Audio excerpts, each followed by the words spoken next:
Boa noite, sejam todos bem-vindos a mais uma edição do Multidix Entrevista. Hoje o Multidix Entrevista tem como tema o livro-objeto. Que objeto-livro é esse? E eu vou convidar o professor Hércules Toledo Correia, professor da Universidade Federal de Ouro Preto, líder do grupo de pesquisa Multidix, Multiletramentos e uso das TIDIX na educação e coordenador desse projeto de extensão. Eu sou a Beatriz Toledo e ajudarei vocês hoje nesse encontro com a mediação tecnológica. Sejam todos bem-vindos, boa noite.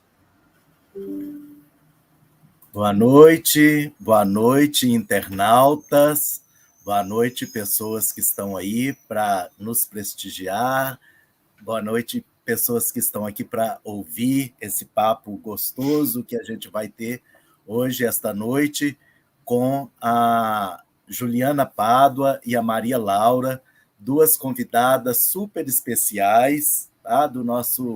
Da nossa edição do Multidix Entrevista, que está começando, né, a sua edição anual, né?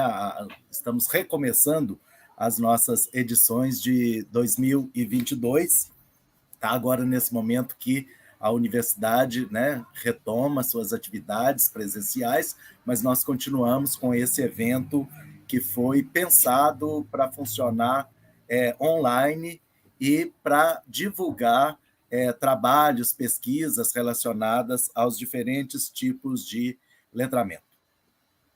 Eu vou apresentar para vocês, então, Gilberto, você poderia colocar no estúdio as professoras Juliana Pádua e Maria Laura.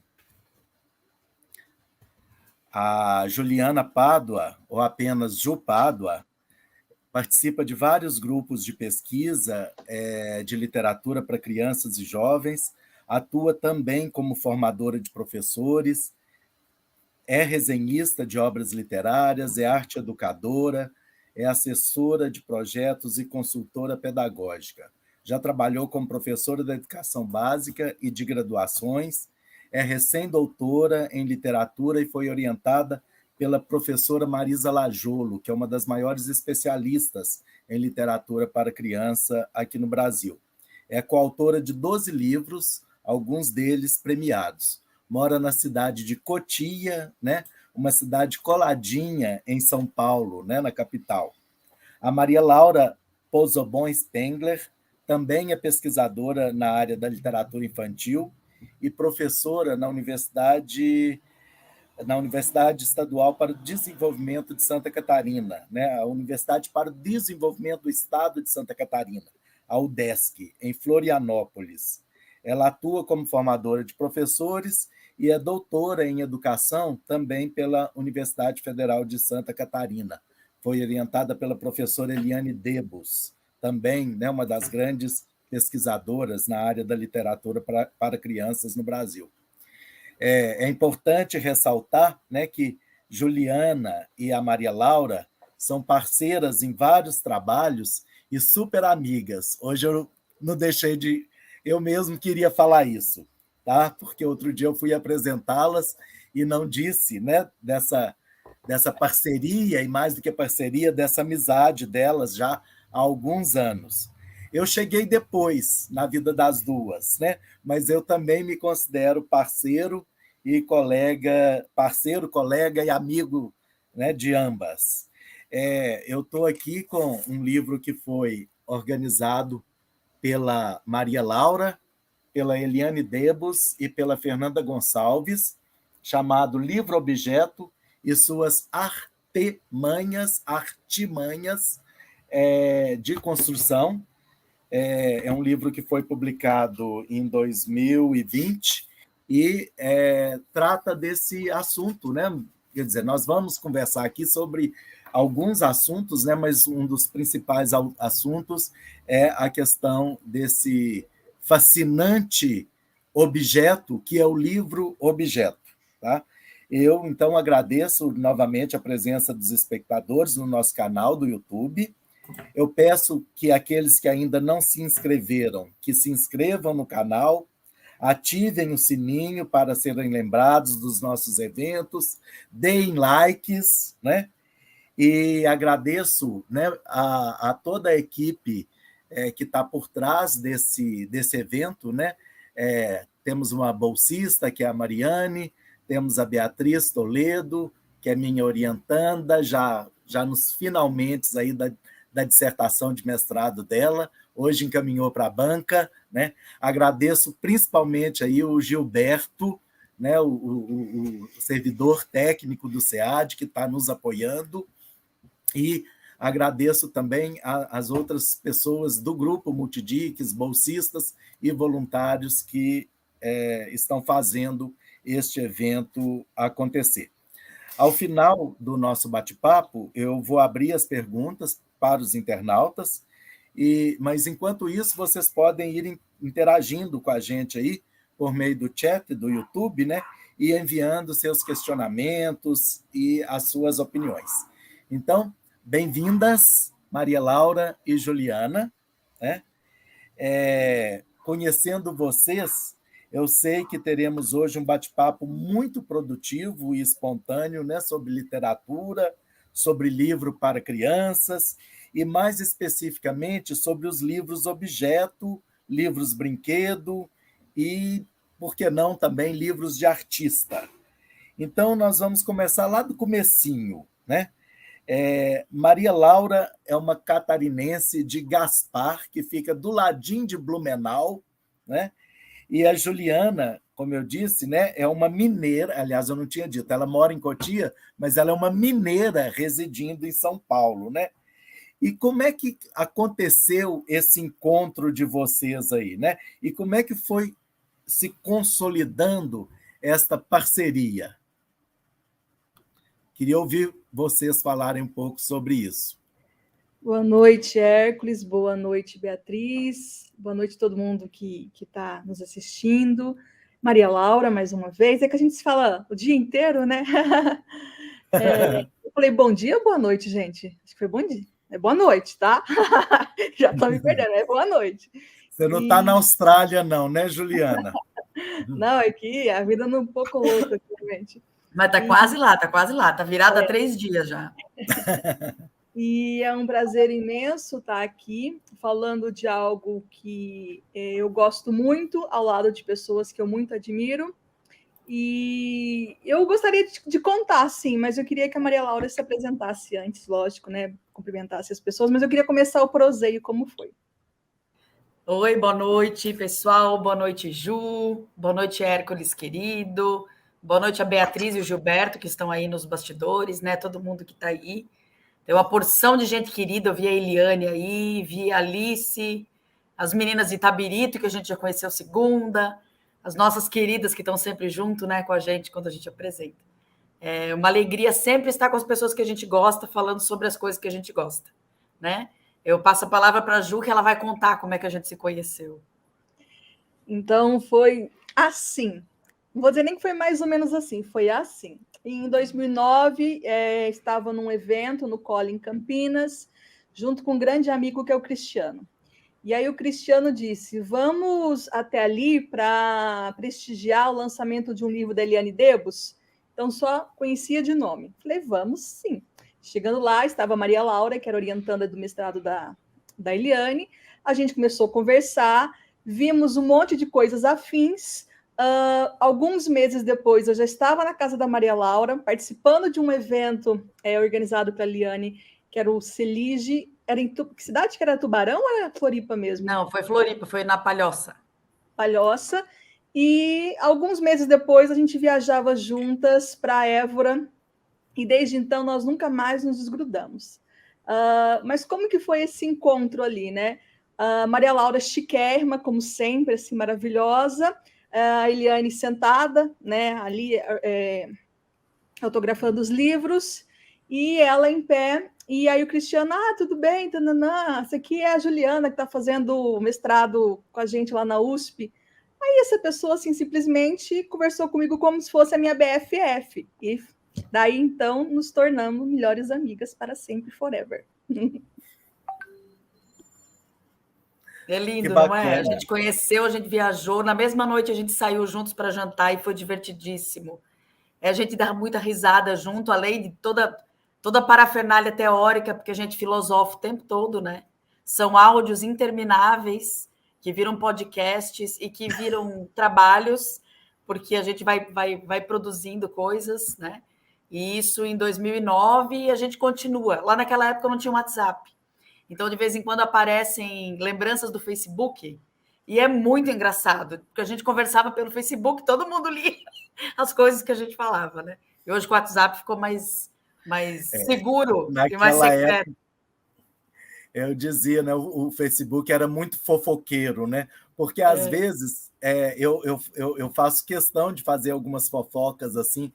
Eu vou lá, né, no Instagram, por exemplo, faço um comentário que eu poderia fazer pelo direct, mas eu faço lá também para ficar público. É uma fofoca digital, né? Às vezes, mas hoje a gente já tem mais consciência disso, né? Antes a gente fazia o comentário assim, não tinha tanto trato, né, com essas redes sociais, nem sempre a gente queria fazer no público e acabava saindo assim. Mas no nosso caso, Hércules, era realmente assim, boa parte para fazer mesmo, porque eu saía de Iturama, no Triângulo Mineiro, e a Maria Laura de Gaspar, e a gente se encontrava em São Paulo. Só que assim, aonde é que você está, coleguinha? Né? Então a gente usava as redes sociais assim, fulano, cadê você? Tô aqui na Livraria Cultura. Pegou o metrô certo, pegou o ônibus. Então assim... Entra em tal sala. Funcionava como o WhatsApp de vocês, né? Era assim mesmo. Ai, que ótimo, né? Bem, Juliana, já que a nossa ideia aqui é fazer um bate-papo, né, mais descontraído e está funcionando assim, né? Vamos falar um pouquinho da sua trajetória profissional e formativa. Você já sinalizou algumas coisas aí, mas eu gostaria que você falasse um pouco mais assim, né, profissionalmente, qual foi a sua experiência, esse tanto de atribuições aí, né, que eu citei na sua apresentação. Eu gostaria que você contasse um pouco para a gente como é que são esses 1000 trabalhos seus, porque eu sei, né, gente, que Maria Laura, 6h30 da manhã, já está sentadinha lá no computador, quer dizer, imagino que sentada, mas espalhando boas notícias que são livros em promoção, né, num dos maiores sites aí de venda de livros. Esse é a Ju que faz, esse é a Ju. Eu falei Maria Laura, né? É a Ju. Já confunde, não tem problema. Mas a Ju é a mesma pessoa. Mas a nossa garimpeira de promos. Então, uma das coisas que nós combinamos hoje é que eu e a Maria Laura, nós somos muito faladeiras, né? E se deixar aqui, a gente, né, emenda uns 3 dias. Então, a gente falou, não, vamos, né, manter a pose, vamos ser sucintas. Agora, falar de uma vida inteira dedicada aos livros, porque eu considero a minha formação anterior ao ingresso na graduação, né? Porque eu já era uma estudiosa do livro ilustrado desde muito criança, porque eu ficava intrigada com esse bendito livro que articulava a palavra e imagem. Mas eu entrei nos anos 2000 num curso de letras noturno de 3 anos. Mas foi um curso muito, muito produtivo numa instituição particular. Na época eu havia passado na Unesp em Rio Preto, mas filha única que mora no interior e acabei não indo. Então eu fazia essa viagem, né, esse translado diariamente de Minas para São Paulo, para essa cidade pertinho, que era Fernandópolis, e fiz a minha graduação num curso muito, muito interessante, que me deu muita base, mas eu não imaginava na pesquisa, mesmo tendo feito algumas iniciações científicas nesse período. Aí, trabalhando em várias escolas, dava aula num monte de escola particular, em várias cidades, que interior tudo muito pertinho, e também já efetivada no estado de Minas, eu faço uma formação com sistema positivo. E aí, o formador, ele apresenta Abrindo o Caminho, da Ana Maria Machado. Da mesma forma que eu pirei quando eu estava no primeiro ano do ensino fundamental com Equilibrista, eu tenho a mesma coisa. Eu fico surtada com aquele livro. Gente do céu, esse livro é incrível. E essa curiosidade por esse livro me leva, então, a uma especialização que me leva depois ao mestrado na Universidade de São Paulo, em que eu comparo a maior flor do mundo e Abrindo o Caminho, observando como esses 2 livros, que são livros ilustrados funcionavam como hipertextos e como isso trazia já um perfil leitor, né?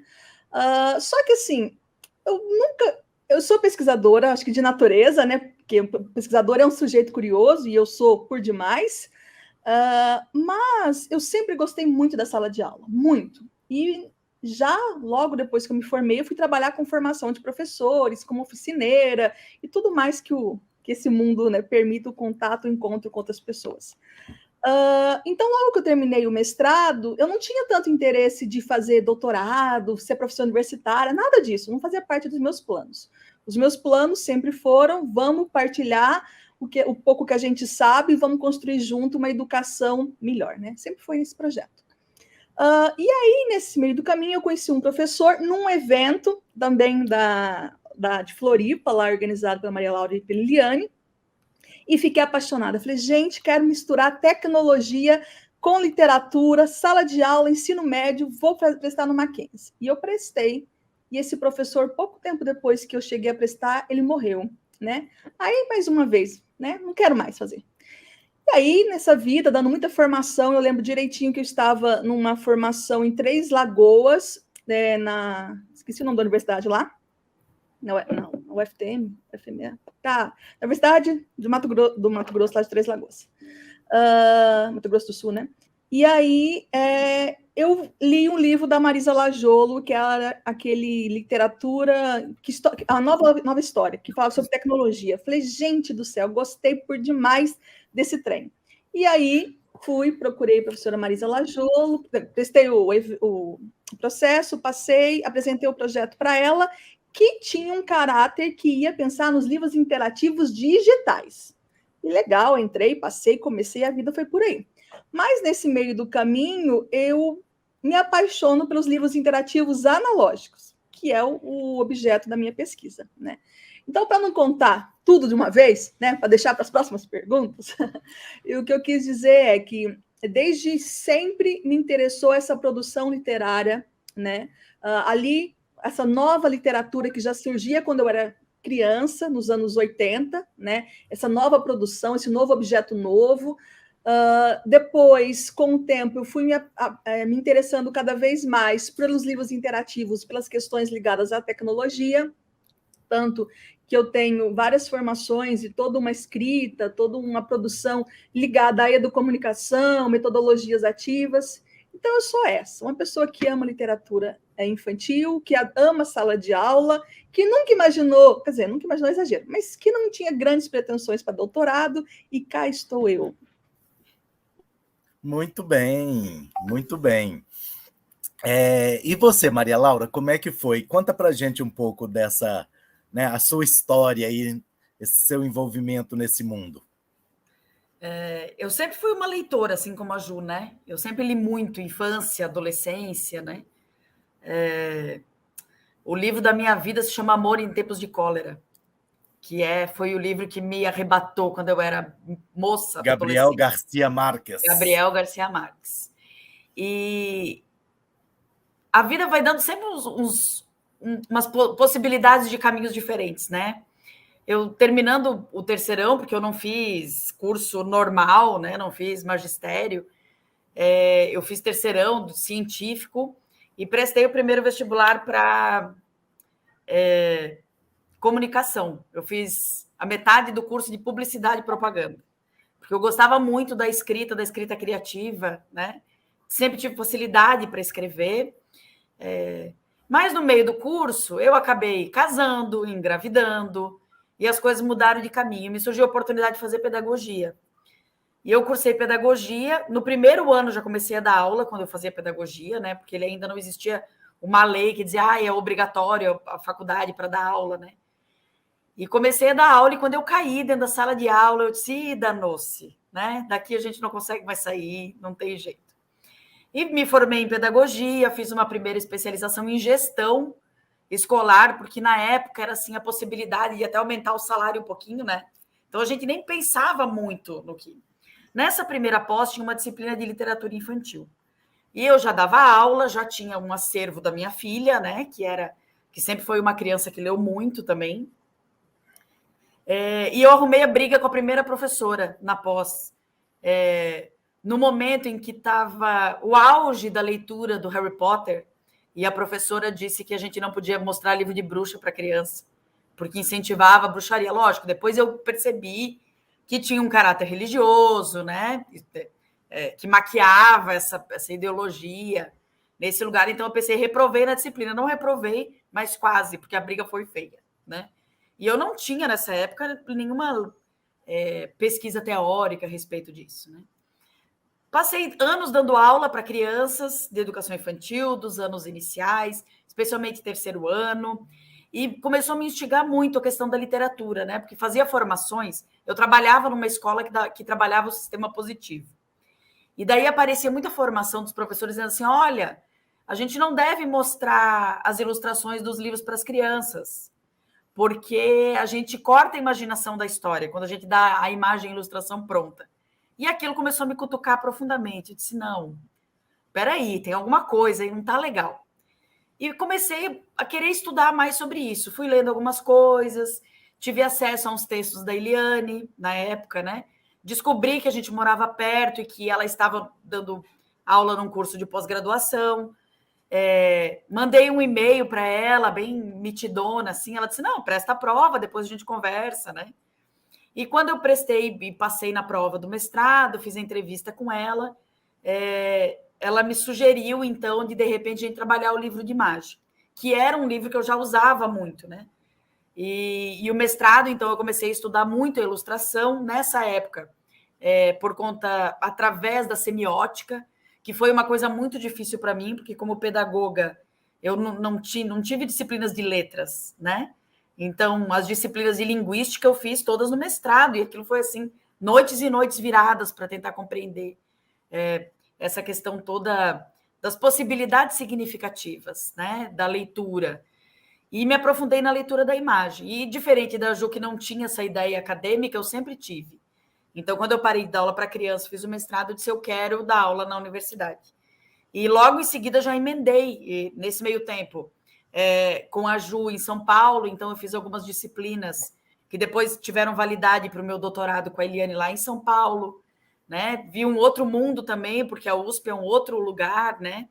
Diferente dos lugares que eu já tinha estado, e as possibilidades. E emendei o doutorado, fiz o doutorado, e desde então, que foi 2017, eu tenho trabalhado como professora universitária, atuando nos cursos de pedagogia.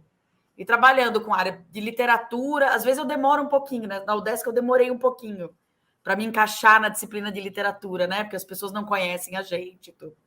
Mas são as áreas dos meus amores, trabalhar com literatura, com alfabetização. E cá estamos. E estou pensando no pós-doutorado. Agora, com o retorno presencial, é possível que ele venha a acontecer, né? Muito Se bem, você me permite, Hércules, eu sempre, antes de você falar, eu falo, peraí que eu esqueci. É porque a pessoa quer falar demais, não dá conta de uma vez só.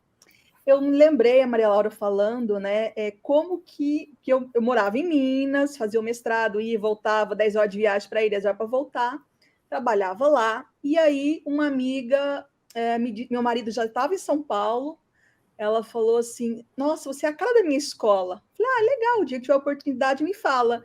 E foi assim, pouco depois, ela falou, olha, a professora acabou de sair, aqui você não quer vir fazer uma entrevista? Eu era concursada, dava aula na graduação, numa outra cidade. Falei, tá, vou ir ver. E fui ver e não voltei. E aí eu fiquei por 5 anos numa escola muito progressista, que me oportunizou, eu tenho, a maioria dos meus relatos de experiências são a partir dessa instituição, que eu agradeço imensamente toda a oportunidade. Só que aí aconteceu que, bem no finalzinho, a Fundação Lehman me chamou para dar uma formação para a árvore de livros. E eu fui. Quando eu fui, eu lembrei, porque aqui em São Paulo não era tão fácil. Acho que cheguei a dar uma formação só logo que eu cheguei. Acho que foi na Casa das Rosas e nada mais. Mas lá no interior era assim, era vida louca, um monte de formação para professores. Quando eu vou para a fundação e tem aquela coisa assim de, sei lá, 500, 1000 professores de uma vez, eu falei, gente, olha como a gente impacta a vida das pessoas com o nosso trabalho. E aí eu decidi que eu não queria trabalhar mais na educação básica. E fui para a formação de professores, entrou mestrado, pandemia, fui trabalhar com produção de conteúdo, muita produção de conteúdo, não só para editora, mas principalmente para ensino híbrido, metodologias ativas, então, assim, um monte de coisa nesse sentido. E hoje, com a pandemia, então, tudo suspendeu. Contratos, porque eu trabalhava com consultoria com escola, curadoria, não sei do que. Sabe essas coisas aradas? Acabou tudo com a pandemia, porque as pessoas não conseguiam muito lidar com o digital. Então, elas não sabiam funcionar. Agora, no finalzinho, que isso melhorou.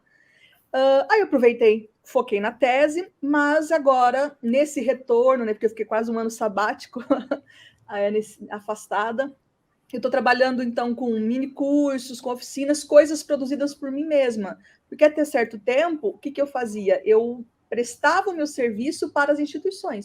Então, as editoras e os municípios compravam as minhas formações. Agora eu estou, enquanto empresa, né, então, como PJ, criando as próprias formações, e temos uma maravilhosa, junto com a Maria Laura, entre várias que a gente tem, em que a gente fala sobre o livro-objeto. Né? Então, só queria destacar isso. Ah, ótimo, porque a questão, né, eu estou encaminhando para isso mesmo, para a gente focar agora, neste momento, no livro-objeto.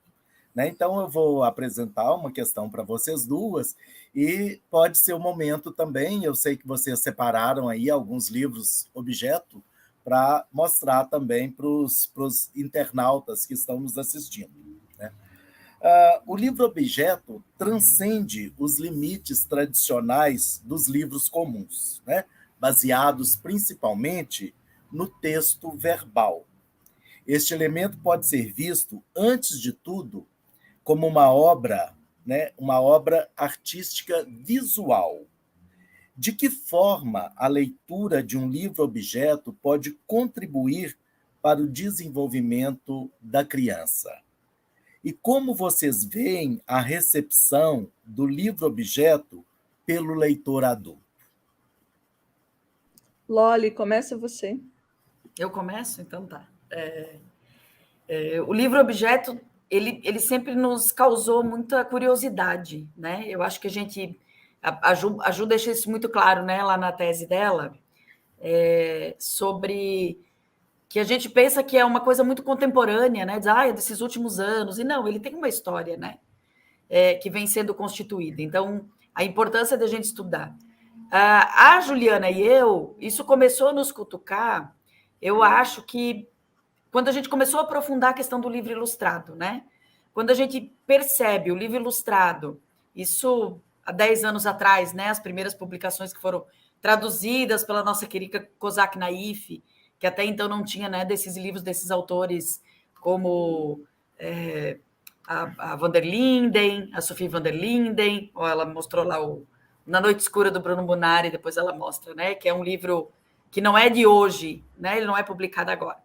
Mas a Kozak Naif traz, junto com esses livros, com essas publicações de livro ilustrado, livros teóricos também, né, e que nos começam a cutucar para essas questões do livro ilustrado. Dizer, olha, a Sophie van der Linden fala assim, a imagem e a palavra, elas têm igual importância, não existe uma mais importante que a outra, né? A imagem ainda é preponderante na organização dessa página dupla, e a partir dessa discussão, então, outras pessoas vão ampliando, né, as possibilidades da leitura do livro ilustrado. As editoras, a exemplo da Kozak Naif, também começam a trazer publicações que fomentam esse olhar, né? Esse olhar diferente para esse objeto livro. E a gente começa a perceber que só a imagem e a palavra também não dão conta mais de explicar esse novo objeto, né? Que convoca o leitor de outras maneiras para ler, né? Tem um dos últimos textos que a gente publicou que a gente fala desse olhar astuto, né? Que a Ju, lá na tese, depois traz o gesto de descoberta. Ela pega o olhar de descoberta da Lúcia Pimentel-Góes, que diz... A Lúcia Pimentel, lá na década de 90, ela diz, olha, esses novos livros precisa de um olhar de descoberta, a palavra só não dá mais conta. Né? E a Ju agora, com a pesquisa que começou lá do livro ilustrado e que chega no livro objeto, diz, não, o olhar só não dá mais conta. Agora eu preciso de um gesto de descoberta, né? Porque eu sou convocado com o meu corpo todo. Todos os meus sentidos são convocados para essa leitura, né? Diferente de um texto só verbal, que a gente pega um livro, vamos pensar em livro de gente grande, né? Um romance, um livro ficcional, a gente lê da esquerda para a direita, de cima para baixo. A nossa leitura ocidental é isso. Quando a gente pega um livro ilustrado, seja ele um livro de imagem, por exemplo, o nosso olho já não consegue mais fixar numa coisa só. Ele passeia por essa página, né? A virada da página me coloca nesse lugar da experimentação tátil também, né? Então, esse leitor que a gente precisa desse olhar astuto, desse gesto astuto. Aí o livro ilustrado, então, ele chega no momento que alguém diz assim, não, mas espera, só a imagem e a palavra também não dando conta. Nós temos uma coisa que se chama, que é material, né? Que traz essa materialidade. E que hoje a Ju, como o Odilon Moraes fala lá, é imagem, é palavra e é materialidade. A Ju ainda pega esse termo materialidade e diz, não, a materialidade é o design. Então, nós estamos falando de um outro profissional do livro que também é chamado para essa leitura, né? Para essa confecção, para esse um novo fazedor de livros, como fala o Carrion, que a Ju também cita bastante, né?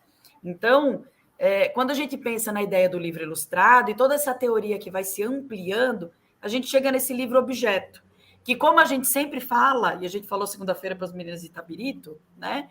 Ele diz assim, é livro objeto. Lá no nosso livro, no livro amarelo que o Hércules mostrou, que é uma coletânea de artigos que foram publicados em outros lugares, a gente trata do livro objeto sem hífen, mas a gente coloca uma nota, diz, olha, vai ter momentos que ele vai aparecer com hífen, vai ter momentos que ele vai aparecer sem. Por quê? A gente não está preocupado aqui em problematizar a palavra, do mesmo jeito que o livro de imagem, por exemplo. Eu chamo o livro de imagem, a Ju chama livro imagem. E a gente escreve de vez em quando assim, de vez em quando daquele outro jeito. Por quê? Porque a gente não está preocupado em problematizar a nomenclatura. A gente está preocupado em como isso chega, né? E a gente sempre fala isso. Como é que isso chega? Será que o livro objeto está na escola? Será que ele está lá com as crianças? Então, retomando a pergunta do Hércules, as experiências que a gente tem com a leitura, né? Com a criança, de se instigar, esse provocar. O livro objeto, ele provoca esse corpo para essa materialidade, né? Então, ele provoca, como, por exemplo, o livro que eu até mandei os vídeos para a Ju, ela tem, Destrua esse livro ilustrado. Eu dei de presente para o meu sobrinho Luca. E, de repente, o Luca estava girando no chão com o livro. Porque o livro, que é um livro linear, ele não tem nada de aba que abre, de barulho que faz. Barulho ele tem, né? Porque ele convoca a gente para o barulho. Mas ele não tem nenhum pop-up, ele não abre de maneira diferente, mas ele convoca o leitor, ele diz, olha, a interatividade se dá por esse lugar. Esse livro que, de repente, ele diz, chacoalhe o livro, gire no chão com o livro, faça do livro um chapéu, né? Então, o leitor, ele convida, e esse convite que se dá para a exploração do livro-objeto, ele vai se transpor para outros livros, né? Ele é um convite para ampliar outras leituras, ele sempre vai ser assim. E eu vou passar para a Ju, porque senão eu falo demais, e deixa ela falar um pouquinho sobre o adulto, que é essa experiência que a gente tem mais, né? Eu até anotei algumas coisas, conforme a Loli foi falando, até para que a gente não se repita, e, ao mesmo tempo, enlace isso para alongar, né? Então, vou começar com... A gente não importa, como ela disse, se tem hífen, se não tem hífen, como que fica esse Paranauê, uma vez que o que importa para a gente, então, é o livro que circula, que vai para a escola. Mas por que eu adoto o livro objeto com o hífen? Porque eu entendo ele como uma forma significante. Então, quem diz essa palavra forma significante é o Júlio Plaza, tá? É uma forma significante. Então, enquanto artefato, enquanto objeto, ele é semântico, né? Então, por isso esse destaque, porque por muito tempo a gente reconhece o livro enquanto uma mídia, enquanto um suporte, como um lugar onde que vai um texto verbal. Como a Maria Laura foi falando, né, outras linguagens, e que isso não é novidade também, desde que o mundo é mundo, segundo Roger Mello, primeiro o livro nasce com a imagem, depois que ele ganha a palavra, né, o livro nasce ilustrado, mas o que eu quero dizer é que a cada momento a gente tem ali esse alargamento dessas linguagens, que até um certo momento elas não são conscientes, e elas começam a ser conscientes tanto no processo de produção quanto no processo de recepção e no processo teórico, é algo muito recente. Então, a gente vai encontrar esses tipos de livros desde o século XIII, né? Ou até antes, mas que a gente tem registro. Mas essa consciência daquilo é linguagem começa ali com Carrion em 75, com Júlio Plaza, pouco depois. Agora, enquanto estudo, isso é muito recente, né? É bem a gente até recebe outros nomes, livro pop-up, livro móvel, livro isso, livro aquilo, que eu resolvo isso tudo usando a palavra livro interativo analógico. Então, entra o livro brinquedo, entra o livro de artista, entra tudo aquilo que, enquanto objeto semântico, né, que tem significado, que oportuniza camadas de sentido, leva o leitor a experimentar, a tocar. Então, esse ponto. Por isso, com if. Mas sem if também resolve, porque o problema é ler. Esses livros, como a Maria Laura disse, eles estimulam o leitor a interagir e a ler de uma forma diferente, quebrando protocolos de leitura. Como ela mesma disse, da esquerda para a direita, de baixo para cima, isso ocidentalmente, né? No livro objeto, eu pego um trem como esse e eu não sei por onde que eu começo. Isso aqui é um livro de artista, é do João Protetti, que tem, quem não conhece, siga no Instagram, que tem produções maravilhosas. Esse se chama Livro Estrela. Eu acho que a primeira... Acho não, eu não me lembro agora, então eu acho que eu estudei sobre isso. A primeira tiragem dele em 2017, acho que tem 20, 25, e a segunda, que é essa de 2018, tem 10 tiragens. Então, eu sou uma das felizardas que tem. Agora, como que eu leio? Onde que está o poema? Cada face dessa aqui é um poema. Então, aqui tem um título. Agora, eu, leitor, vou descobrindo se eu começo por aqui, se eu começo por aqui, se eu vou aqui. Então, quer dizer, ele me estimula não só pelo aspecto do texto verbal, mas também pela sua materialidade, a buscar e por que formato estrela? O que isso tem a ver? Né? Então, dentro da concepção do livro-objeto, palavra, imagem e design, tudo isso está ali junto para convocar os sentidos. Deixa eu... Essa questão do livro de artista, né, que é um livro-objeto como esse, aí a gente tem um livro muito interessante para quem gosta do assunto, organizado pela Edith Derdick, que é Entre Ser Um e Ser Mil. É caro, mas vale a pena. Para quem gosta e quem entrar nesse universo, vale a pena. Tem até um texto do Odilon que chama O Livro-Objeto Infantil. Muito interessante. Isso está muito presente no cenário independente. O que a gente começa a ver no final dos anos 90, principalmente com a COSAC ali nos anos 2000, é uma produção literária endereçada às infâncias que explora isso, né? Então, a gente pode olhar para um livro como esse da COSAC, formato tradicional ou convencional, ok? Quer dizer, vou voltar um pouquinho. No mercado independente estava rolando um monte de coisa assim, tá? Um monte de coisa. Mas nesse mercado mais tradicional, pelas grandes editoras, isso não acontecia muito. A COSAC, a gente tem melhoramentos modernos, com alguns livros ali do final dos 90 e tal. Nos anos 2000, estoura, principalmente com a COSAC, que pega um livro que foi escrito em 1956 e traz para a gente, nos anos 2000, um livro que você olha e fala assim, nossa, super normal, não estou vendo nada diferente, exceto que ele tem aqui um furo, tá? Isso aqui é uma faca, é um recurso que fura as páginas. E notem que cada furar de página, isso vai ter um sentido. Só que não fura só a página para ter sentido.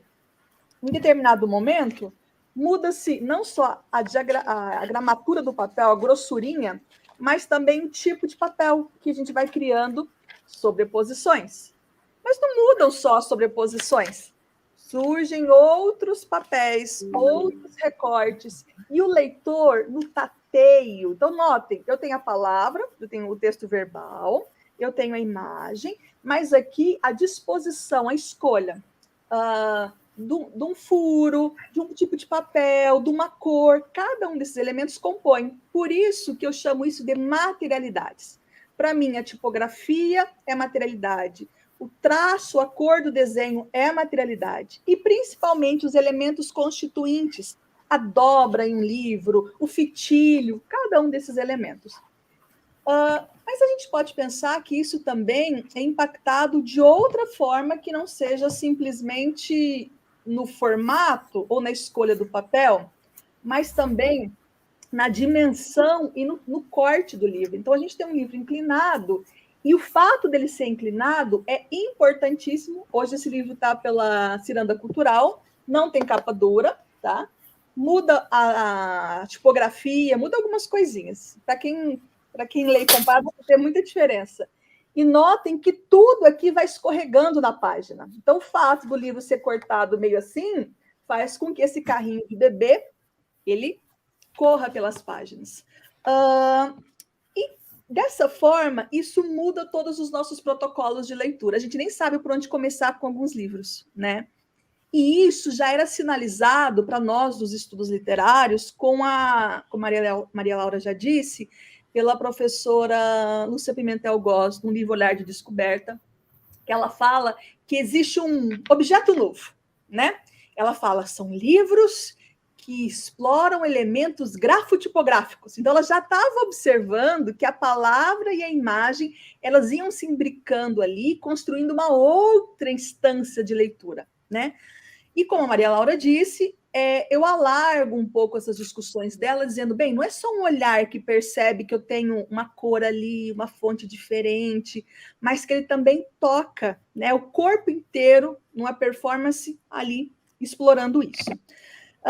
Esse livro, então, ele tem uma sinergia, né? Palavra, imagem, design, ele está tão imbricado que não dá para separar. Se a gente pega o livro Bárbaro, se olhar pela capa, o tipo de letra que está no título tem a ver com a narrativa. O fato do livro ser mais estreito e criar uma rapidez nas páginas, no manusear, também tem.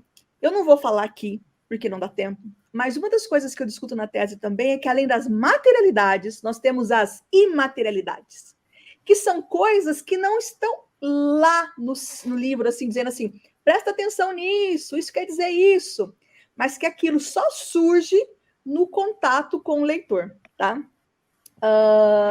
E dessa forma, voltando um pouquinho, e aí eu fecho isso já para entrar para outro ponto e aí também encerrar, é que esses livros, então, nos trazem estímulos. Eu uso a palavra estímulo semiótico, porque, né, gosto de semiótica, mas estímulos. Eles falam assim, você já prestou atenção aqui no meu papel? Você percebeu que eu preciso virar essa página? Você viu o barulho que tem ao virar essa página? O livro vai fazendo isso com a gente fala assim, mas para que será que tem isso? Será que é para levantar essa aba? O que acontece se eu puxar? E aí começa essas experimentações investigativas. O leitor tem estímulos que muitas vezes sequer são percebidos, e o melhor exemplo de todos, na minha opinião, até eu destaco isso um rápido comentário na tese, que é o livro, sempre erro o nome, gente, da Caixote, O Menino que Virou Chuva, ou algo assim. Acertei hoje? Nossa, não acredito. É um livro que a gente tem uma relação palavra-imagem, né? E ali as letras vão meio como se fosse um poema concreto, elas vão mexendo e a ilustração ela vai mudando. Só que a sacada é que quando eu vou manuseando, eu vou pensando, se eu passar meu dedo assim, né, como no flipbook, se eu pegar, o meu livro não está aqui perto, se eu pegar a página do Menino que Virou Chuva e fizer isso, eita, eu dou um movimento. Então, quer dizer, o leitor ele começa, pelos estímulos, a reconhecer, ou às vezes nem são os estímulos, é tanta fuceira, ele começa a explorar tanto, que ele começa a criar essas inferências. E na tese eu falo que existem 3 tipos de inferências a partir dos seus estímulos, tá? E agora, para fechar, esses livros objeto, eles trazem um grande nó para a cabeça da gente. Quando ele é estranho, né? Estranho no bom sentido. Quando ele é diferentão, por exemplo, um livro que vem numa caixa assim, nossa, super fácil. Eu identifiquei que ele tem um formato de quebra-cabeça, né? Monto lá, ótimo. Entendi, livro-objeto. Mas e quando eu pego um livro como, do meio do livro tem um muro, ou daqui ninguém passa, ou este livro comeu o meu cão, que são livros muito tradicionais, mas tem um convite para o leitor, chacoalhe, vire, mexa. Então, a gente pode pensar em 3 tipos de interatividade. Uma interatividade que está mais no nível mental, que pode ser uma performance vocal, né, como o livro com figuras, que o leitor vai falando em voz alta. Ele pode simplesmente desobedecer, né, como aquela coleção do... Não vira esse livro, não mexa. Não abre esse livro. Coleção não abre esse livro. Quer dizer, a minha interação é transgredir as normas da personagem, né? Tem os clássicos, né, pop-up, e tem livros que a interação é porque ele tem um QR Code. Então, a gente tem que pensar como tudo isso vai mobilizando. Então, fechando, né, agora, de verdade, são livros que nos convidam a performance leitora. É uma performance que o nosso corpo todo é mobilizado, todos os nossos sentidos. Esses livros, eles agradam crianças, adultos de todas as idades, porque é da natureza humana brincar. Todos nós entramos no jogo lúdico. A literatura é uma coisa sensacional, porque ela propõe, especialmente pela palavra, um pacto ficcional que convida esse leitor a... Vamos aqui, entrar nesse jogo aqui? No livro objeto, isso é elevado a não sei que potência, porque assim, entra nesse jogo, mas seja o jogador autor, seja um brincante, seja um sujeito brincador, você é coautor. É você que vai, por exemplo, naquele livro da Ângela Lago, do século passado, de morte. É o leitor que permite o personagem, o homem, entrar ou não no céu. Ele ali está com mais poder que o próprio São Pedro, né? Então, é um pouco disso. Eu não sei se eu respondi, se eu fugi, mas eu gostei de falar. Ju, eu acho até que é importante a gente retomar essa questão quando tu falas ali do livro tradicional, né? O que é esse livro tradicional que a gente vê? Esse livro que a gente estava falando, né? A gente pega o livro, ele não tem nada de explosão ao olhar, mas ele é um livro, como os livros da Ângela Lago, por exemplo, que é o livro do personagem que está preso dentro do livro, né? É um livro da Ângela Lago que é um livro linear, mas, de repente, esse livro da Ângela, o grampo, que é grampeado, a lombada do livro, prende o personagem. E se isso não for genial, eu não sei o que é, né? Porque diz, ela pega esse objeto, que é linear, que é tradicional, que ele convoca uma leitura ocidentalizada, né? Essa leitura de cima para baixo, da esquerda para a direita. E ele diz assim, de repente tem um personagem que está encalhado, o personagem encalhado, né? O personagem está encalhado no meio do livro, no grampo. Então, ou a gente pega uma Suzy Lee, por exemplo, né? Que o Girão tanto analisa de forma brilhantemente, a gente só repete o que ele fala, né? E diz assim, olha, a dobra do livro, que é um livro tradicional, pensado, por exemplo, o tamanho dele, né? Ele abre, ele engrandece ao olhar do leitor, né? Mas ele é um livro de leitura tradicional. Mas, de repente, a dobra desse livro é uma instância narrativa. Ela significa no livro. O leitor precisa perceber que essa dobra do livro, ela vai convocar ele para perceber coisas nessa imagem, porque é um livro de imagem, que em um outro livro, numa pegada mais clássica, vamos dizer assim, ele não tem, né? Eu trouxe um livro para mostrar, acho que eu vou aproveitar e vou mostrar já, que assim como a Ju falou, né, esse livro que é o livro de artista, até eu lembrei desse, e eu disse, e combinou, porque ela falou da poesia visual, né? Então, a Bebel Books, que também é uma editora que trabalha com essa questão mais independente, do mercado independente, né? A gente não encontra em qualquer lugar os livros da Bebel, então tem que entrar lá no site, né? E ela tem coisas incríveis. Então, ela tem esse livro, que se chama Uma Chuva de Palavras Ilustradas, do Alexandre Oyamada, e ele já começa diferente de tudo, porque ele cabe na mão, né? Ele é um livro que não fica gigante na mão. Quando a gente tira ele dessa... Isso é cinta ou é jaqueta, Ju?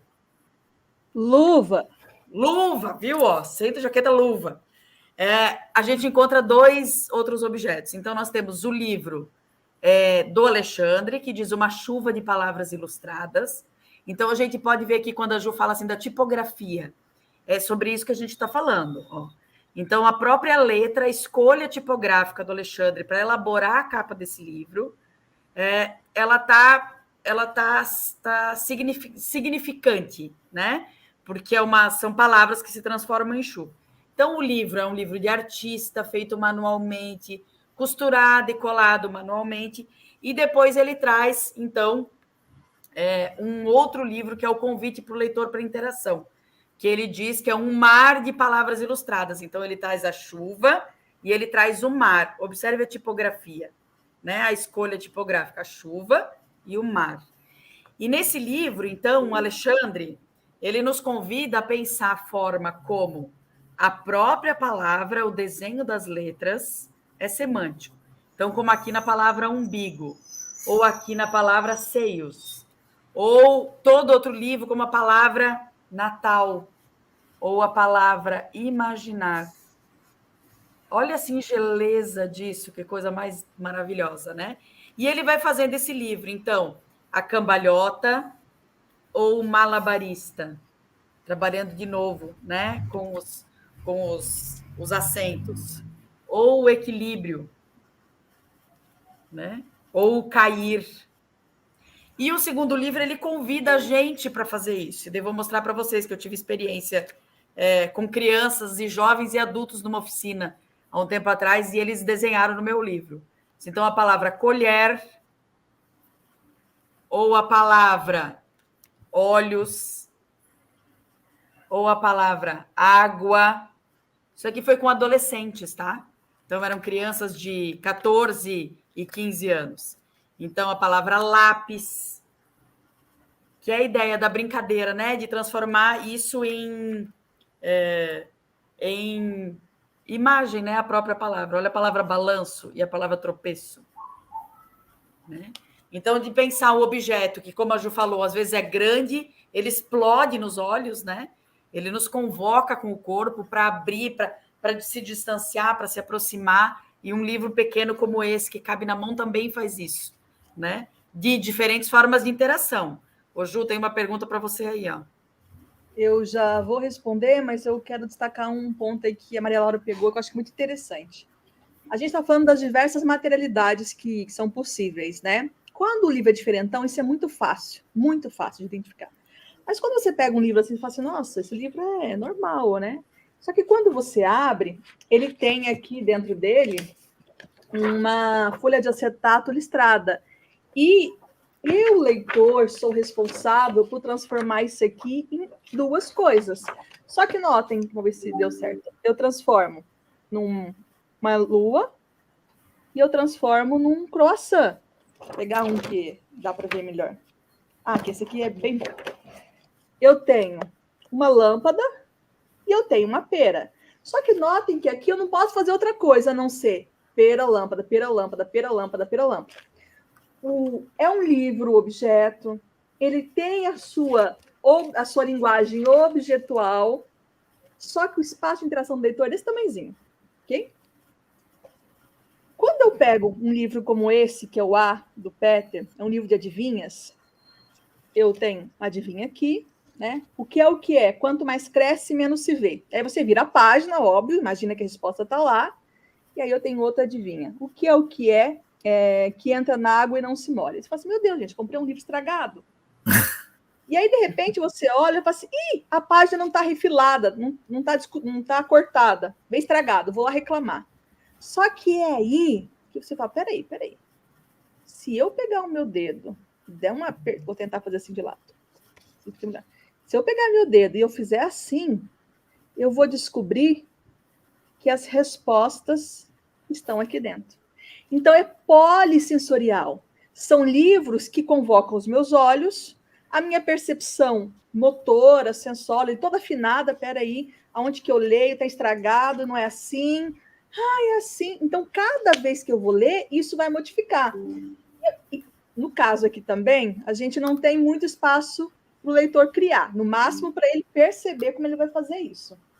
Agora, dependendo do livro que ele pega, ele vai encontrando possibilidades de cocriação. Aqui, imaginando esses links, é quase um hipertexto, né? Eu vou pegar no livro do carteiro, que tem formato de bolsão, e eu tiro textos de dentro do livro. Mas notem esse livreto que vem dentro do livro. Puxa para baixo. Notem que ele tem uma dobra. Isso chama concertina.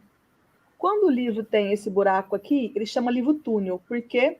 Porque se você tentar, minha câmera ver se ajuda, você consegue entrar dentro da casa e ver. Então, olha como que o leitor vai estar lendo. O livro do carteiro, o carteiro chegou em tal lugar. O que será que ele levou? Eu tiro do bolsão. E aí, quer dizer, olha como mudou a minha leitura. Eu abro uma outra leitura e vou olhando lá dentro esse universo que vai se criando. Então, essa percepção é afinada. E aí a gente tem N livros, N coisas para mostrar e para pensar quanto, para mim, Juliana, o livro é melhor quanto maior é o espaço, né, abertura para essa cocriação. E aí, respondendo a Ana Souza. Essas imaterialidades seriam as inferências realizadas pelo leitor? Sim e não. Sim, porque é o leitor que realiza esse processo. Não, porque não é simplesmente um processo cognitivo, perceptivo. Tem ali, eu nunca acho, gente, tem quase um mês, eu pedi um novo para ver se está esgotado, mas se a editora não tem um guardado, porque eu falo tanto, que é o livro A Tromba, do Tino Freitas com a Débora Barbieri. O livro, você desdobra e vai lendo, e conforme você vai lendo, a trombinha vai caindo. Tchu, tchu, tchu, tchu, tchu. No final, você tem uma cordinha, você pode pôr na frente. Então, é uma carta enigmática, em forma ali de poesia, você vai lendo, brincando, e ao final você ganha a mesma tromba do tal tio Zé. E você vê aquela cordinha e fala, vou pôr no meu rosto. Porque o final diz assim, agora, se você leu em pé, agora você está com uma tromba igual a do tio Zé. Aí você pega a cordinha e põe.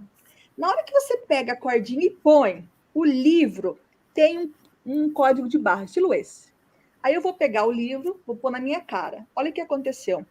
Isso aqui era um mero código, imaginando que esse é aquele livro, tá? Que eu não achei, imaginando.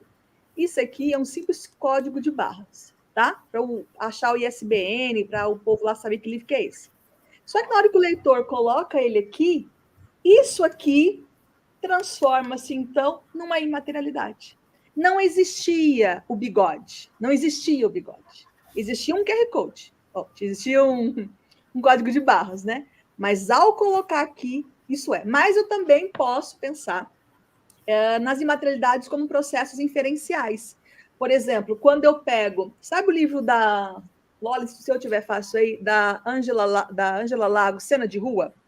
Para quem não conhece, é um livro imagem, ele conta um menininho que está no semáforo. Você vai lendo, mudando as páginas, ok. Só que se de repente você já estiver assim, bem afinado, percebendo essas coisas, ótimo, Hércules, mostra para gente, porque eu achar o meu aqui é uma epopeia. Mas o meu ainda é uma edição especial que vem numa caixona que tem o livro, esse aqui. Olha só, que esse é um objetão, não estava preparado. Está aqui o livro, né? O que é vendido, mais tradicional, e aí ele veio nessa caixona, porque isso foi diretamente... A editora é RHJ, é aqui em Minas, né? Ângela Lago,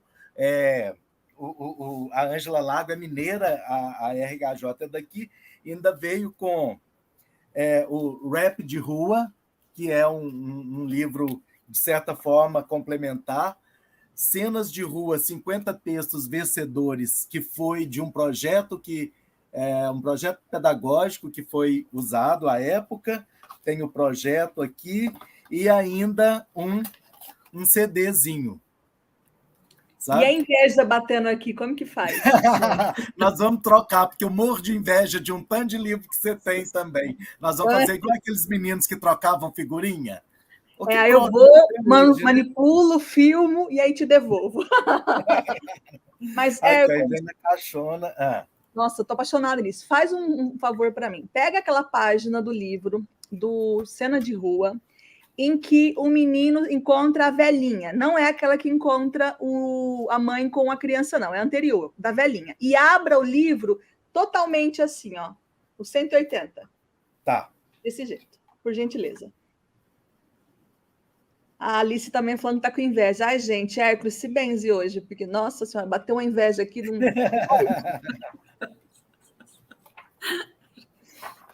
Essa caixa Alice eu nem conhecia. Nossa amiga Alice Matsuda. Agora eu estou encantado aqui com as páginas. Você está falando dessa aqui? Se eu não estiver enganada, é a quarta. Não. Pra frente. Ela está segurando a bolsa, assim. Isso, com a veinha segurando a bolsa. Essa aí. É essa aqui, é essa Segura aqui. assim. Gente, eu tenho um livro ilustrado que conta que o menino está no semáforo, está vendendo, tentando vender, ninguém quer e todo mundo lá sacaneando ele. Nessa página, a mãozinha dele lá no carro dizendo: oi, senhorinha, você quer comprar uma fruta, um docinho, sei lá o que está aqui na caixa? Quer ver onde está a materialidade? Um gato. Participação especial da Piaf Curica. Hércules, pega esse livro e diminui o ângulo de abertura. Se a gatinha deixar. Diminui. Fecha. Tá bom. Aí. Vocês estão notando que não tem nada ali, mas o gesto do Hércules de fechar o livro estava assim. Fechar esse ângulo de abertura, coloca esse menino quase em cima da veinha e ela fica assim, assustada com ele. Isso é imaterialidade. Mas eu só percebo isso, só vou inferir isso com a percepção afinada. Então, é inferência? É inferência. Só que notem que é porque eu tenho ali uma autora que era genial, que conseguia, pelo ângulo de abertura, dizer: se o meu leitor fechar um tiquinho, e ela faz um monte, não é só esse livro, tem um monte de livros, que se eu fechar um cadinho, aquilo me dá uma outra experiência de leitura. Não sei se eu respondi tudo, mas A gente tem um artigo sobre esse livro, a Ju e eu, publicado num evento da Renata da Unesp, que tem experiência de mediação de leitura, com o Cena de Rua. Vou atrás disso. A Loli falou disso, mas assim, a gente tem um artigo anterior a isso. Primeiro, eu fiz um artigo junto com Joana Marques e Priscila Nanini, observando de que forma os leitores da educação infantil liam esse livro, que de forma os meus alunos no ensino médio liam esses livros. E a gente comparou. Depois eu falei para Maria Laura assim, gente, ao trabalhar com os professores, eu noto que as crianças, ao observarem que o menino pega, o cara lá, o motorista, pega a fruta, o troço, ele vai e fala assim, nossa, a bruxa. Os meninos do ensino médio já ficam indignados com essa violência. E as professoras, em sua maioria, ficam assim, gente, cadê a mãe desse menino que está na rua? Eu falei para Maria Laura, já conversei, já produzi com as meninas pensando em ensino médio e educação infantil. Vamos juntar as nossas experiências, e aí você entra com a formação de professores, e eu entro com o ensino médio de novo, e a gente compara. Então, a gente tem um outro texto, então são 2 textos, né? Um com a Maria Laura e um com as meninas, em que a gente compara como esse livro tem uma recepção diferente, e como essas materialidades, que a gente nem chamava assim, né? Como esses troços estimulam leituras plurais, que estão muitas vezes relacionadas, muitas vezes não, sempre relacionadas à experiência do leitor. Que bacana. E enquanto vocês iam falando, né, eu fui pensando, eu já venho refletindo sobre isso. Nós que já estamos trabalhando, né, lidando, ensinando e pesquisando sobre literatura para crianças, né? Tem essa questão aí, eu sempre falo para crianças, né? Geralmente eu não uso a expressão literatura infantil, né? Como que, à medida que o tempo vai passando e o mercado editorial vai inovando, nós também fomos modificando os nossos objetos de pesquisa, né? Porque em 98, quando eu começo a estudar literatura para crianças, por meio da obra do Bartolomeu Campos de Queiroz, a minha preocupação estava muito centrada no texto, né? O texto verbal, né? Aquele era o meu objeto de trabalho. E à medida, por exemplo, quando a Fundação Nacional do Livro Infantil e Juvenil coloca o livro imagem, que não é ainda o livro ilustrado, não é o livro álbum, coloca aquele livro que só tem imagem, como o Cena de Rua mesmo, né, e outros livros da Ângela Lago, né, tem aquele livro da Regina Celli sobre dos lápis, o lápis de cor, o azul e o vermelho, como que a gente já começa, né? Aí a gente vai para a análise da ilustração, e aí a semiótica se torna importantíssima para a gente. Depois, isso só não basta, a gente procura a materialidade ainda no singular, e agora, né, na tese da Juliana, e eu estava assistindo, né, e ouvindo os comentários da Eliana Debus, quando ela questiona, né, quando ela mostra o estranhamento de materialidades, no plural, né, que a necessidade de pensar numa outra palavra para se referir a Ela comenta também da fisicalidade. Fala, opa, fisicalidade? A fisicalidade, como também, num determinado momento, não sei nem se é o caso de eu falar isso agora, mas de legibilidade e leiturabilidade, que é um conceito que aparece quando a gente está trabalhando com a questão do design gráfico, e é muito interessante, né? A gente ficaria aqui até amanhã, até depois de amanhã, falando dessas coisas, né? Nós temos a participação, tem um convidado que preparou uma questão para vocês. Você pode entrar, Elton. Você, por favor, o Elton deve... Você está aí, né, Elton? Ele vai linkar Gilberto. E você pode colocá-lo eu posso, aí. Enquanto isso, responder a pergunta da Andréa? Você pode, claro. A palavra é sua. Vou tentar ser bem rápida, André, e prometo que uma hora dessa eu faço um passeio bem grande para explicar. Primeira coisa que a gente tem que ter em mente é que livro digitalizado, PDFão da vida ou qualquer outra coisa usando esse tipo de formato, livro e-book estático, e-book interativo e livro aplicativo, poesia GIF, cyberpoesia, narrativa transmediática, narrativa hipermediática, são tudo coisa diferente. No final, tudo está namorando, mas são coisas diferentes, que elas têm características pela maneira como as linguagens funcionam ali, beleza? Então, vou falar só de um, por causa do nosso tempo, que é o livro aplicativo. O livro aplicativo é a mesma coisa que o livro ilustrado, só que digital. Notem que eu não estou dizendo que é um livro ilustrado digital. Porque um livro ilustrado digital, ele poderia ser um PDF, ele poderia ser um e-book. Eu digo que ele funciona da mesma forma. Por quê? Porque no livro ilustrado, eu não tenho as linguagens ali convergindo, criando sentido. No livro aplicativo, isso acontece. E acontece como? Usando o aspecto sonoro, utilizando o próprio giroscópio, que é aquele trocinho que está dentro do celular, que quando a gente vira, ele vira junto. O próprio toque. Então, cada elemento que está dentro desse formato digital, ele é responsável por alguma coisa. Então, se eu toco, o fato de tocar me permite alguma coisa. E vou dar um único exemplo para... não digo que é o melhor exemplo, mas é o mais acessível de vocês tacarem na internet, que é o livro A Via Láctea, que ganhou o prêmio Jabuti, eu acho que em 2015 ou 2017, pela Story Max. O Via Láctea é um poema do Olavo Bilac que foi transformado em livro aplicativo. Você toca, tanana, e tem um momento que você assopra. Esse é o principal momento do livro aplicativo. Você assopra. Quando você assopra, na verdade, o que acontece é que o microfone capta um som, né? Na hora que você assopra, as estrelas caem, né? Então, o livro aplicativo ele tem isso. Todos os elementos que ele constituem, eles, como no livro ilustrado, ele constitui para a construção de um significado. Em outro momento eu conto mais, André, eu prometo, me lembra. O Elton já está nos bastidores, ali, né? Tem mais? Perguntando. Eu vou fazer uma pergunta para ela sobre isso, tá? Ela disse assim, ó. Os livros para crianças estão ficando tão sofisticados que tornam a presença do mediador imprescindível. Você concorda? Aí eu pergunto, sim e não. Como diz a Ju, né? Sim e não. Porque depende da ideia do mediador que a gente parte, né? Se a gente parte da ideia, será que a criança sempre precisa do mediador adulto? Eu tenho me perguntado muito sobre isso. Será que às vezes só o livro não dá conta disso?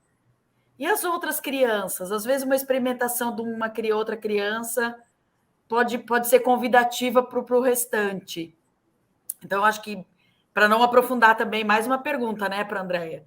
Depende do mediador que a gente está prevendo, né? Se a gente achar que é sempre o mediador adulto, eu digo que não. Porque se a gente parte dessa ideia, a gente parte de uma ideia de uma infância idealizada, né? A gente acha que a criança não dá conta sozinha. Então, eu acho que se a gente ampliar a nossa visão do que é mediador, do que é mediação, e a gente já tem falado sobre isso também, né, Ju? A gente fala sobre isso nesse nosso curso do livro de imagem, livro-objeto. A gente fala bastante sobre esse papel do mediador, né? Uma coisa que é importante destacar, que é a consciência com as linguagens, né? Então, existe algumas pessoas, alguns artistas maravilhosos, maravilhindos, e para mim o principal destaque, eu já conversei muito sobre isso com ela, é a Aline Abreu.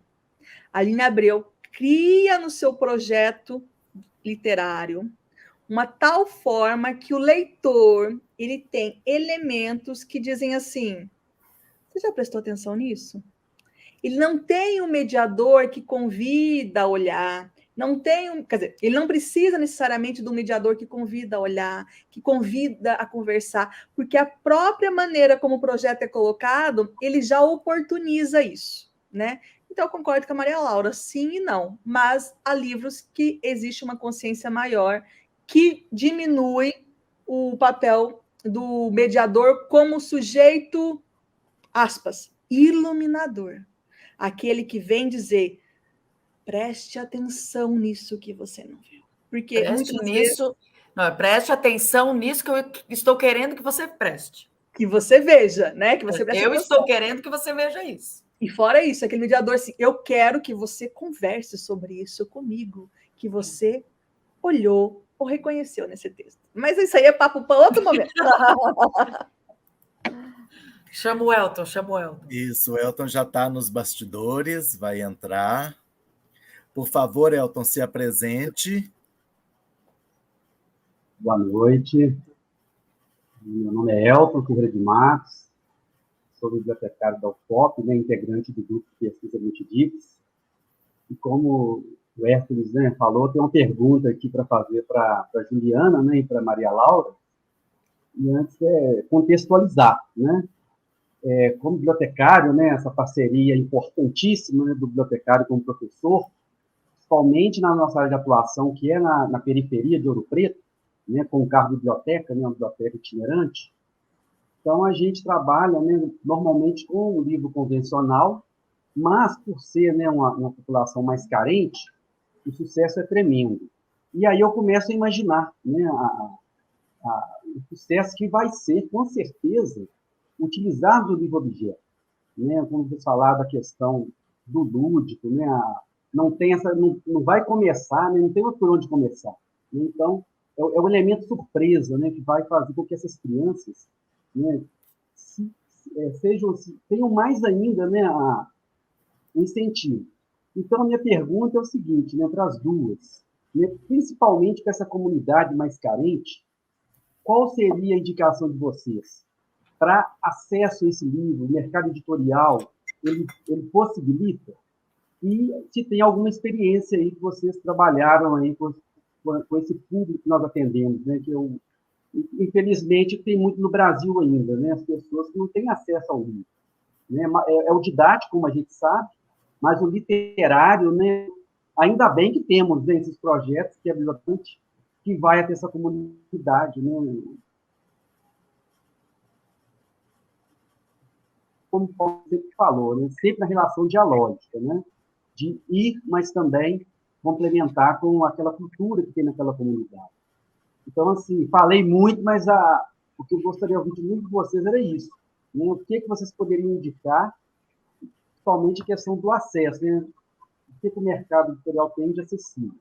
Obrigado e parabéns pela live. E estou seguindo as duas já no Instagram do Hércules.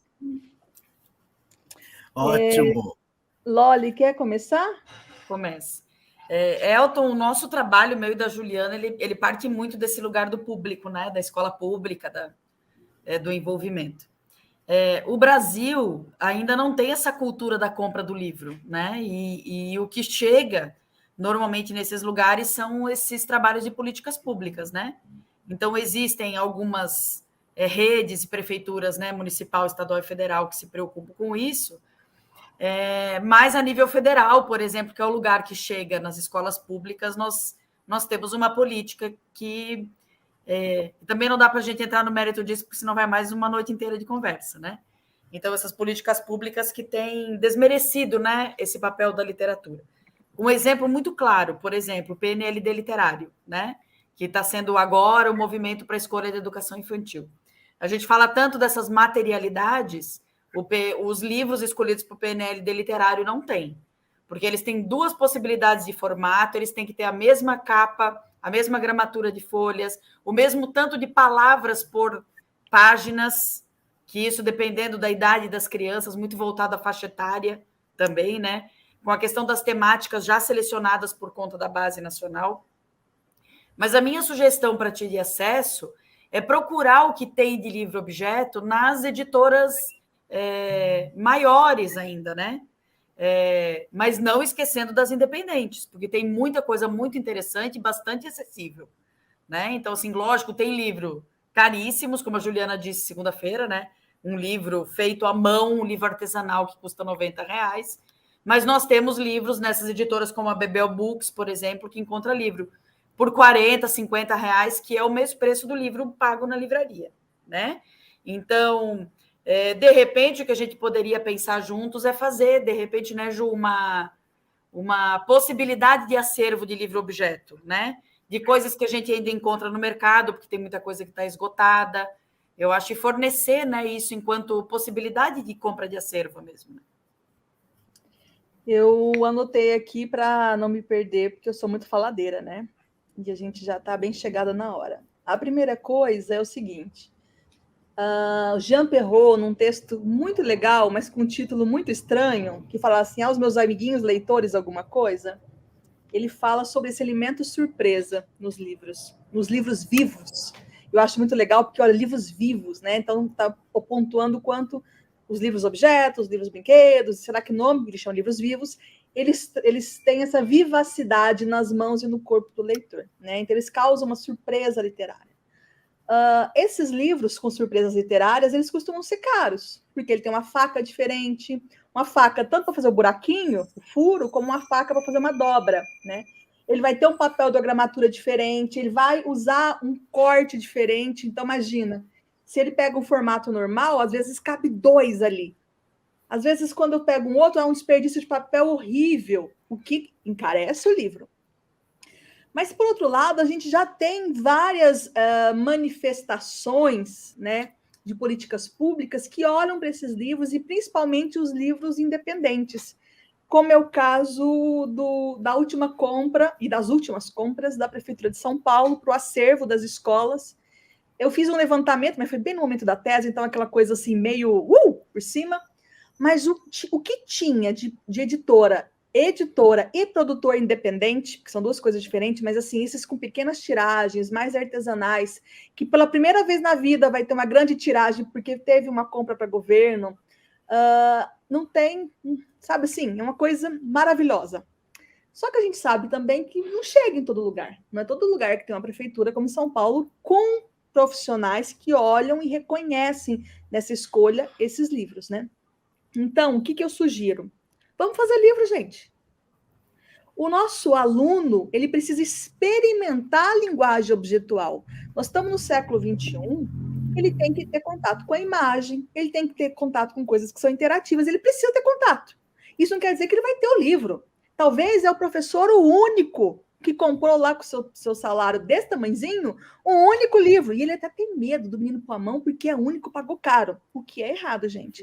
Vamos ensinar os meninos a saber lidar com esse livro, né? Como é que mexe, tá falando, olha, é delicado, cuidado com a mão. Então, a gente tem que ter esse trabalho. Mas vamos fazer. Então, vamos começar por esse aqui, ó. A gente pega a Esmalha, do Odilon, que pega, na verdade, um poema do Afonso Guimarães. Ó, morreu faz tempão. Pego o texto do Afonso Guimarães, pego uma tira de papel grande e penso assim, bem, como é o poema Esmalha? Eu tenho a Esmalha, que ela oscila, ora assim, ora assado, ora alegre, ora triste, né? Nessa bipolaridade de emoções. Então, qual que é a melhor maneira de mostrar esse estado emocional dela? Talvez, e o Odilon fez de maneira lindamente, é eu pegar e colocar a torre embaixo Estou em cima. A todo momento, ó, agora, a torre em cima, embaixo. Olha como que nós vamos fazendo. Nós vamos brincando. E a em moldura, cima. né, Ju? A A moldura da moldura. imagem, né? Que separa uma da outra das dobras do concertino. Eu consigo, aqui eu não vou conseguir muito, mas eu consigo de uma forma que eu posso. Ai, gente, só por Deus, mas vou pegar só 2. É que eu posso colocar, manusear, de forma que ela vai ficar só feliz. Ó, tá vendo? Eu escondi, ó. Só a parte de cima. Posso fazer o contrário. Ih, só por Deus agora, hein? Faz de conta. Ai, peraí. Tá, só a parte de baixo. E aí o meu convite é, pega uma folha de papel, né? Vai lá, taca no Google como fazer um zine ou como fazer um livro X, que nada mais é, gente, que pegar uma folha, tá? Você dobra ela ao meio, depois você dobra esse pedaço aqui, esse pedaço para cá, dobra aqui ao meio. Ó, vamos lá. Aqui, um pedaço para cá, um pedaço para cá. Abro isso aqui, pego uma tesoura e corto aqui no meio. Não vai ter tesoura, vai ter uma régua aqui que vai ficar um cocôzinho. Ih, ficou péssimo, mas faz de conta que deu certo. Vou lá, peguei uma tesoura, fez esse furo. Se tivesse dado certo, né? Agora eu vou pegar esse papel em formato de livro X, que não deu certo. Ó, tá vendo que eu vou dobrar de tal forma que ele vira um zine? Se tivesse dado certo, esse aqui ia fazer assim, ó. Tá? E as folhinhas iam ficar uma em cima da outra. Aí, o que eu falo pro meu menino? Conhece a história do Patinho Feio? Vamos contar ela aqui? Como que ela seria? O Patinho Feio vira um cisne. Aonde que eu vou colocar? É nessa face aqui? É nessa face aqui? É nessa face aqui? É nessa face aqui? Ou é na surpresa literária, quando eu abro aqui e tcharam! Aqui eu tenho um patinho feio, patão feio, que fica lindo com sua plumagem. E aí eu vou pensar, aqui vamos fazer preto e branco, coitadinho, feio, miudinho. Aqui vamos usar colorido, grandão. O que eu estou fazendo? Eu estou ensinando o menino a experimentar as linguagens da mesma forma que quando ele tem esse livro na mão. Só que ele vai usar só uma folha de papel. Ah, mas não é justo, também não acho que não é. Não é isso que eu queria. Eu queria que tivesse um monte, cada um tivesse um. Mas não tem. Eu, enquanto professora, eu preciso oportunizar a experiência. Nem que for para colocar no YouTube. Vai lá, coloca no YouTube. Fala, gente, isso aqui não é experiência literária. Tá? Experiência literária precisa tocar, precisa mexer. Mas saca só como funciona. E faz isso com outros, e recorta, e faz uma aba, e levanta, e essa é a tarefa para casa. Por aqui a gente chama, a professora Eliane faz isso com os estudantes de pedagogia, com os livros artesanais, né? Que ela chama de livros artesanais. Eu também copiei essa ideia dela, faço com os meus estudantes de pedagogia, da importância dessa experimentação mesmo. A professora Ana Paula Paiva tem a pesquisa dela de mestrado e doutorado com experiências lindas, né, de fazedor de livros, que são importantes. É bem legal o professor criativo dela. Então, teriam esses 2 textos. Um nesse livro de vocês, né, o livro Objeto, com a Eliane. Ele tem o último texto do livro. E tem também o da Ana Paula Paiva com um livro, né, que é o Professor Criador.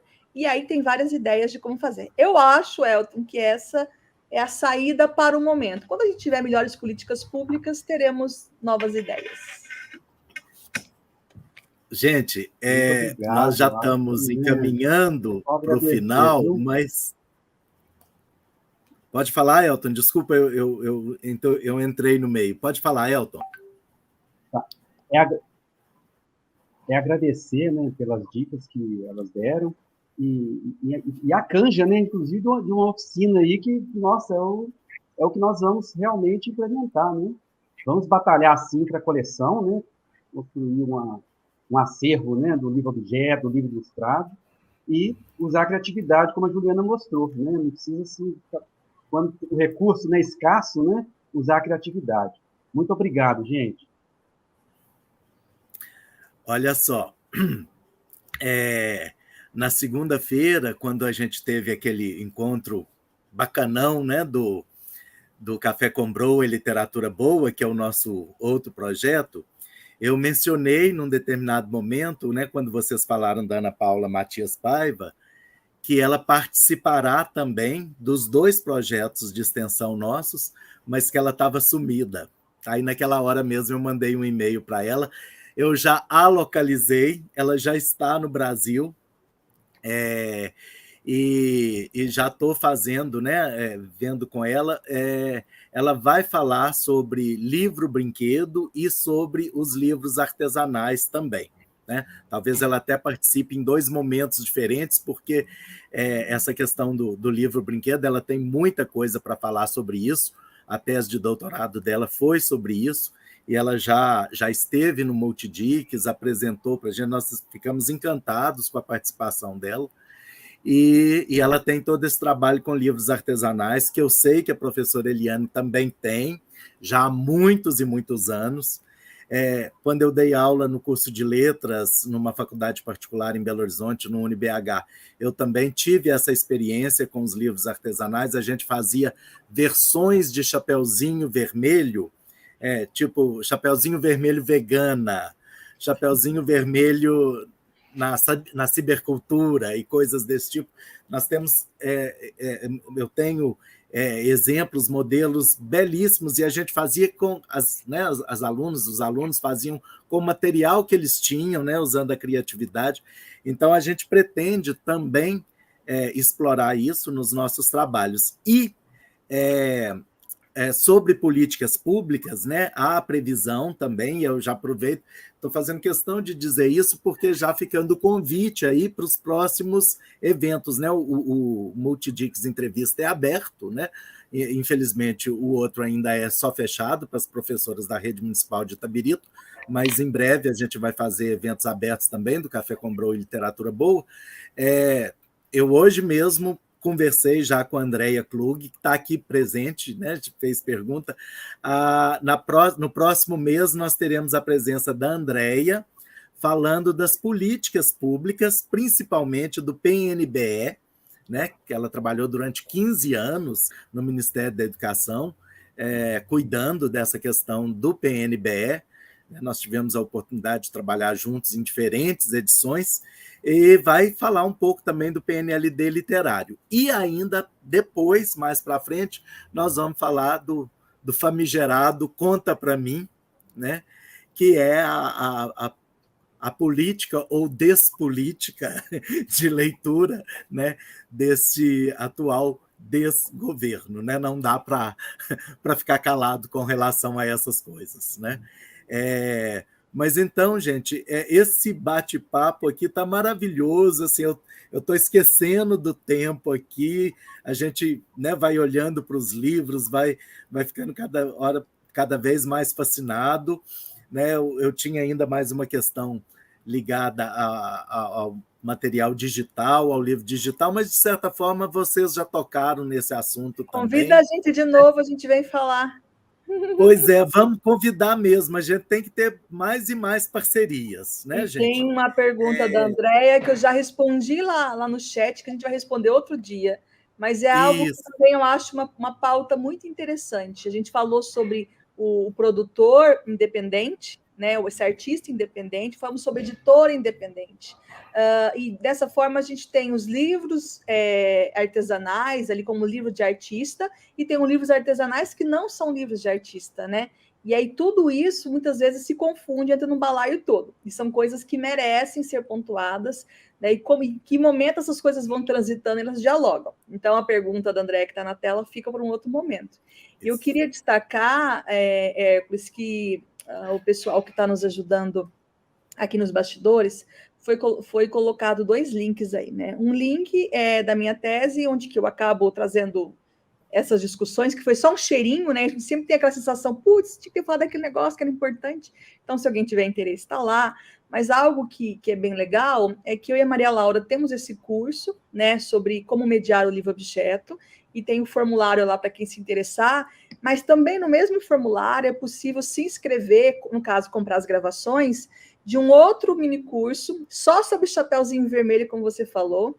E uma das coisas que aconteceu, entre várias possibilidades de como um letramento literário que passa da leitura e vira matéria de vida, né, de experimentação, a gente sugere a fazer um livro com formato universal, que é aquele que a todo momento você vai virando, e ele vai se transformando em outro personagem, vai virando e não tem fim. Quase aquele brinquedinho que as crianças ficam rodando assim, né? E aí a gente tem umas provocações, várias provocações. Então, se alguém tiver interesse, se inscreva aí, conversa com a gente depois, que a gente vê como que faz. E tem, né, você e Maria Laura são bastante atuantes aí nas redes sociais, principalmente no Instagram, né? Você tem várias lives disponíveis lá no seu Instagram, você tem um canal no YouTube também com muitas gravações. Maria Laura não é um canal especificamente dela, né? Mas tem muita YouTube coisa inteiro dela. Tem muita coisa disponível. Aí tem o site do Literalize também, né? O material do Literalize, que é o grupo no Literalize de tem bastante material teórico disponível de grátis para baixar. E nós também temos o site do Multidix, né? É só chamar Multidix lá no Multidix Multiletramentos no Google que chega no site, e o nosso canal do YouTube, que é Multidix Multiletramentos, onde a gente tem, né, o acervo de todas as edições do Multidix Entrevista. Então, quem perdeu os outros e está assistindo esse, pode ir lá, que está tudo gravadinho lá, podem assistir. Nós temos uma primeira entrevista com o professor Edgar Kirchhoff sobre literatura digital, temos entrevista sobre mediação tecnológica e educação, nós temos já alguns vídeos disponíveis lá, tá? E eu agradeço a presença de todos os internautas que estão aí, colegas da UFOP, colegas de outras instituições. Nós temos aí na plateia professores importantes aí, pesquisadores da área do ensino de literatura, do ensino da literatura para crianças e jovens. E, né, eu encerro as atividades aqui muito feliz com esse trabalho da noite de hoje. Né? Só tenho a agradecer, né, a todo mundo que esteve aqui com a gente essa noite, né, as pessoas dos bastidores, né, as pessoas que trabalharam aí para que esse evento acontecesse, né, e que vão trabalhar depois do evento também para certificar todos vocês, inclusive, né, as nossas convidadas. Muito obrigado, e a gente encerra por aqui os trabalhos. Obrigado, queridos. Boa noite. Muito obrigada, valeu. Um abraço para todo mundo. Tchau, gente. Boa noite. Obrigado. Abraços.